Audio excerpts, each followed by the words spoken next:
uso ngayon ang mga pagpaparinig sa social media sites na nauuwi sa paninirang puri o pag-post ng mga libelous remarks. Paano naman kung totoo talaga yung pinost ko sa kanya, talaga namang malaki yung utang niya sa akin, tsaka nagtago na siya dahil sa laki ng utang niya. Makakasuhan pa ako? Wala naman po akong inilagay na pangalan sa post ko. Siya lang ang nag-assume na siya ngayon. Pwede ba akong kasuhan na sa akala lang niya? Feeling ko lang po. Ako po kasi yung parang pinag-uusapan nila sa thread nila sa FB. Pero as in, wala naman yung pangalan ko doon. Pero feeling ko talaga ako yung dinidescribe nila doon sa sinasabi nila. Kaya, pwede ko po ba silang kasuhan?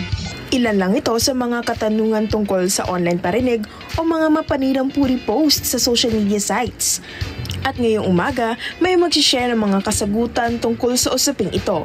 Live na live sa Kada Umaga. Social media na po ngayon ang platform para ma-express ng karamihan ang kanilang mga opinyon at iba't ibang mga saloobin. Ganun pa man, itong freedom of expression natin na laging pinagtatanggol at laging ginagamit, minsan ay humahantong sa pagkalat ng mga kasiraan o mga paninirang puri. Ano nga ba ang ibig sabihin ng defamation sa social media?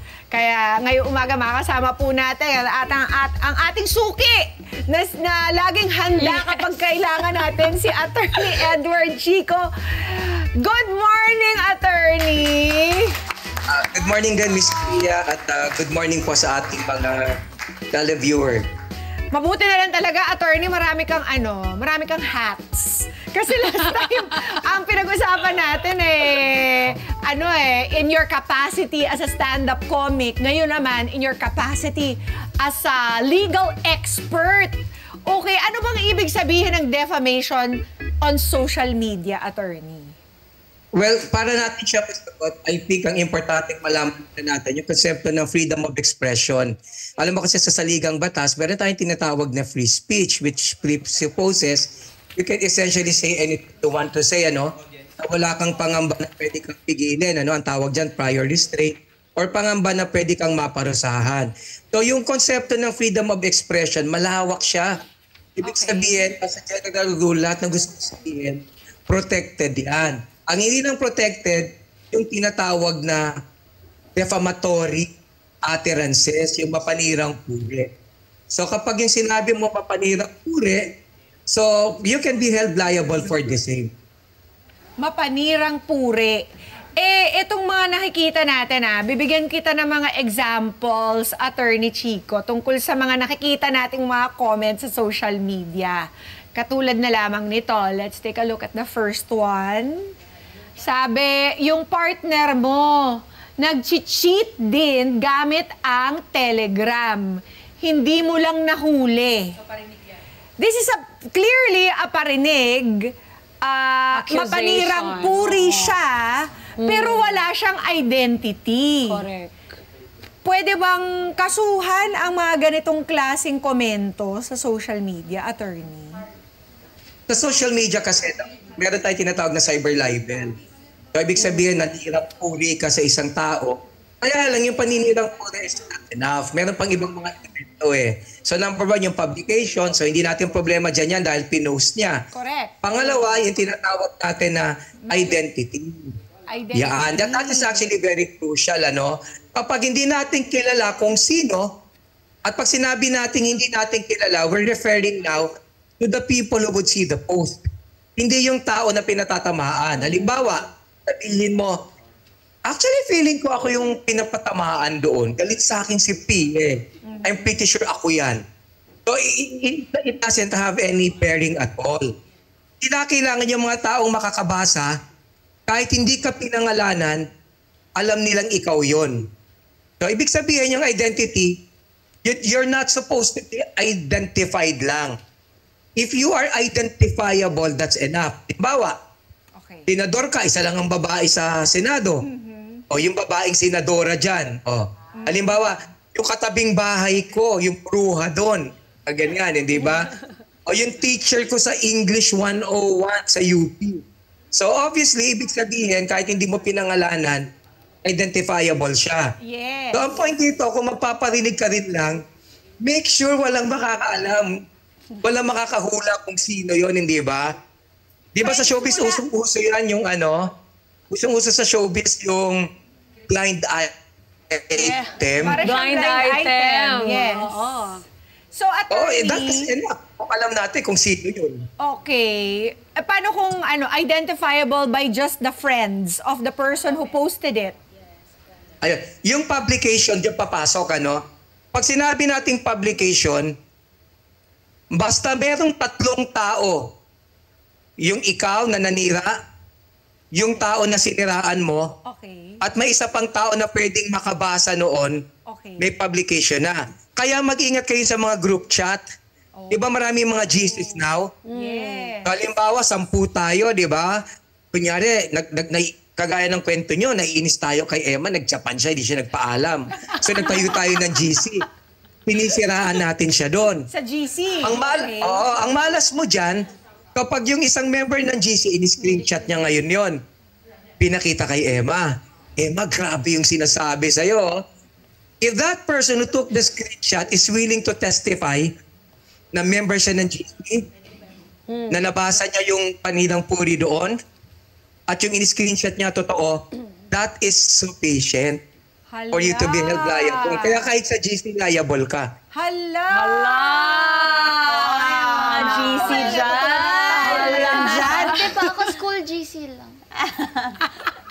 Okay, meron pa ba tayong mga ibang examples? Let's go to our second example, Attorney Chico. Eto, yung basa ko na po yan, yung susunod. Yan. Yung utang mo sa akin, sa'yo na lang. Sa'yo na lang ba yun? Oh, Yung utang mo sa akin, sa'yo na lang ba yun? Tinan mo, attorney, 1,100 shares, 74 comments. Expose na expose. Nako. Eh, Bakit kasi hindi mo... Importante dyan, tingnan mo yung comment. Kasi may context yan eh. Yun pa. Halimbawa tayo magbabarkada tayo. Alam natin na ang mahilig utang lang, halimbawa ikaw, Ma'am Pia. Attorney? O tapos alam din nila na hindi ka nagbabayad. Oo. Alam nila na hindi ka din nagbabayad. So everyone knows that. Etong si Pia, mahilig umutang ito, hindi ito nagbabayad. Kung umutang sa'yo yan, oo nga eh. Tapos the next day nag-post ako. O yung utang mo, ang kapal ng mukha mo, sa'yo na yan. Hindi mo ikayayaman yan. So kahit hindi kita pinangalanan, kung may mga grupo ng tao na ma-identify ka, Yun. pasok yun. Ipe-present mo yan as evidence. Yun yung sinasabi ko na identifiability. Oo. Hindi ka pinangalanan, pero yung mga magbabasa, alam nila kung sino yun. Pero kung halimbawa, Oo. wala lang, generic lang, o yung utang mo sa'yo na lang, walang nakakaalam kung sino yun, hindi ka liable. Evidentiary yun. Yun ang magiging ebidensya mo. Hindi nila alam kung sino yan. Okay. Eto, attorney, meron akong panibagong atake. Di ba nakita natin, 74 comments. Ang dami ngayong sumakay. Ang dami ng gatong. Pati ba yung mga nanggatong pwedeng kasuhan? Ayan sadly, sabi ng Korte Suprema in one case, ang liable lang sa cyber libel, yung nag-post ng, yung original poster. So, halimbawa, nag-post ako ng defamatory item against you. Ako ang liable. Yung nag-share, na wala naman siyang comment, shinare niya lang dahil chismosa siya, yun yung malaman ng sambayanan, hindi siya liable for cyber libel. Okay, yung Yung nag-share. nag-comment, Okay. or as long as yung comment niya, limited doon sa pinag-uusapan sa post, hindi rin siya liable. Halimbawa, sinabi ko, magnanakaw si Governor X. Okay. Nahuli ko siya nagnakaw ng pera kahapon. Okay. Kaba ng bayan. Kung may mga nagko-comment, magnanakaw talaga yan. Ay nako, yung paman wala akong tiwala dyan. Hindi liable yon. Oo, But hindi. the moment yung nag-comment, nag-introduce ka ng another defamatory issue that has nothing to do with the original post, liable ka. Halimbawa, hindi lang magnanakaw yan, nahuli ko yan kagabi, kasama niya yung chiking niya, pumasok sila sa motel. So that's a different Oh my story. goodness. Liable ka na kasi sa sobrang talas ng dila, Kung nag-introduce ka ba ng ibang topic, liable ka na dun. Ayan. May Go, question amiga. ako.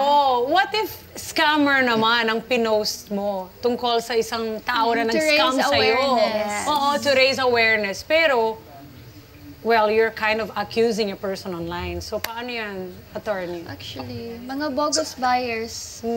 Diba? Pero ang maganda dyan, gusto ko linawin bago ko sagutin yan. Pag sinabing defamation, hindi importante kung totoo or fake news. Correct. So even if it's true, it can be defamatory and can be ground for commission of cyber libel. Kailangan, pag nagsabi ka ng isang bagay na totoo, maganda yung motibo mo. So ang tanong dyan, ano yung motibo mo? So sa kaso ng mga scammers kasi, kung ang purpose mo, pinopost ko itong tao na ito, niloko ako nito, nag-invest ako, hindi ko na napakinggan, ginosting ako nito, hindi ba? So kung ang purpose mo is to give warning to the public, so hindi ka liable. Why? Kasi isang element kasi ng cyber libel yung malis. Ibig sabihin, hindi ka malisyoso. Tandaan nyo truth is not a defensive libel. Whether or not it's true or fake, it's libelous for as long as there is good faith or good motive. Diba? I see. Thank you. Attorney, sa workplace, pwede ba gawing kaso or pwedeng grounds for dismissal or suspension ang isang taong nagpaparinig sa Facebook? Pwede ba yun? Well, actually, depende yan kung yan ay nakakasira o nakaka-affect sa trabaho mo. Halimbawa, nagpe-Facebook ka, oras ng trabaho, hindi that could be a ground. O kaya yung post mo will disrupt the function in the office. Kasi at the end of the day kasi, di ba, hindi ka pwedeng basta tanggalin or suspend without a valid or lawful post. So kung ikay chismosa lang talaga, titiisin mo na lang, huwag nyo na lang kausapin kasi chismosa eh. Pero kung nakaka-apekto sa trabaho niya, discharge ng function niya, that can be a ground, di ba? Tama. Mga Kanet 25, this is Pia Guanyamago. For more Kada Umaga updates, please click the subscribe button and follow us on Net25 social media pages at Net25TV and at Net25 Entertainment Facebook page. See you guys. Bye!